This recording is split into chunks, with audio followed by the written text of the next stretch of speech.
Segunda Crônicas, capítulo 28. O reinado de Acais, rei de Judá.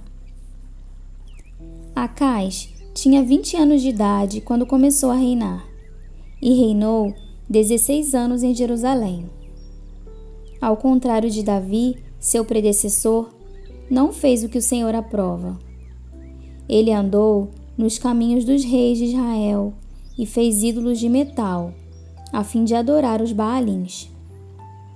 Queimou sacrifícios no vale de Ben-Hinom e chegou até a queimar seus filhos em sacrifício, imitando os costumes detestáveis das nações que o Senhor havia expulsado de diante dos israelitas. Também ofereceu sacrifícios e queimou incenso nos altares idólatras, no alto das colinas e debaixo de toda árvore frondosa. Por isso, o Senhor, o seu Deus, entregou-o nas mãos do rei da Síria. Os arameus o derrotaram, fizeram muitos prisioneiros entre o seu povo e os levaram para Damasco. Israel também lhe infligiu grande derrota. Num único dia, Peca, filho de Remalias, matou 120.000 soldados corajosos de Judá, pois Judá havia abandonado o Senhor, o Deus dos seus antepassados.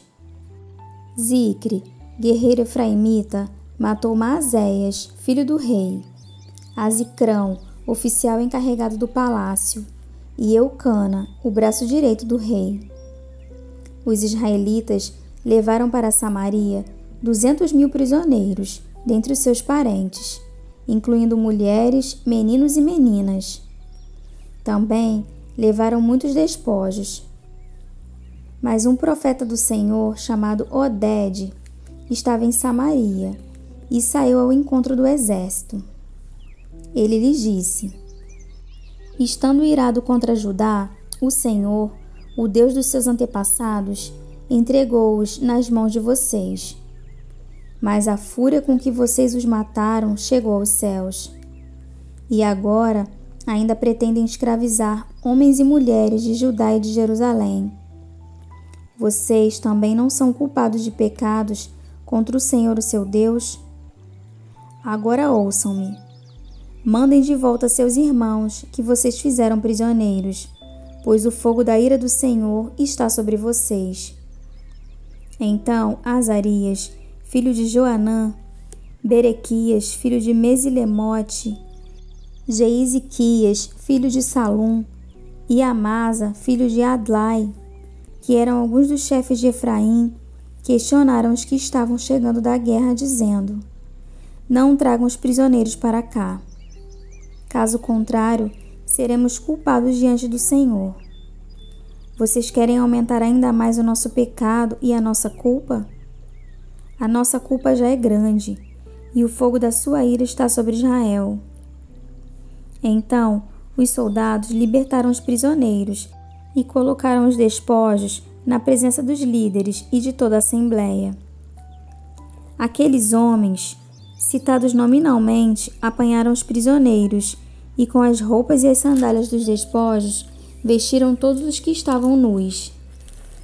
Deram-lhes comida, bebida e bálsamo medicinal. Puseram sobre jumentos todos aqueles que estavam fracos. Assim, os levaram de volta a seus patrícios residentes em Jericó, a cidade das palmeiras, e voltaram para Samaria. Nessa época, o rei Acais enviou mensageiros ao rei da Assíria para pedir-lhe ajuda. Os edomitas tinham voltado a atacar Judá, fazendo-os prisioneiros. E os filisteus atacaram cidades na Cefelá e no sul de Judá. Conquistaram e ocuparam Bet-Semes, Aijalon e Gederote, bem como Socó, Tímina e Ginzo, com os seus povoados. O Senhor humilhou Judá por causa de Acais, rei de Israel, por sua conduta desregrada em Judá, muito infiel ao Senhor. Quando chegou a Tiglat-Pileser, rei da Assíria, causou-lhe problemas em vez de ajudá-lo. Acais apanhou algumas coisas do templo do Senhor, do palácio real e dos líderes, e ofereceu-as ao rei da Assíria, mas isso não adiantou. Mesmo nessa época, em que passou por tantas dificuldades, o rei Acaz tornou-se ainda mais infiel ao Senhor. Ele ofereceu sacrifícios aos deuses de Damasco, que o haviam derrotado, pois pensava: já que os deuses da Síria os têm ajudado, oferecerei sacrifícios a eles, para que me ajudem também. Mas eles foram a causa da sua ruína e da ruína de todo Israel. Acaz juntou os utensílios do templo de Deus e os retirou de lá. Trancou as portas do templo do Senhor e ergueu altares em todas as esquinas de Jerusalém. Em todas as cidades de Judá, construiu altares idólatras para queimar sacrifícios a outros deuses e provocou a ira do Senhor, o Deus dos seus antepassados. Os demais acontecimentos de seu reinado e todos os seus atos do início ao fim estão escritos nos registros históricos dos reis de Judá e de Israel. Acaz descansou com seus antepassados e foi sepultado na cidade de Jerusalém, mas não nos túmulos dos reis de Israel. Seu filho Ezequias foi o seu sucessor.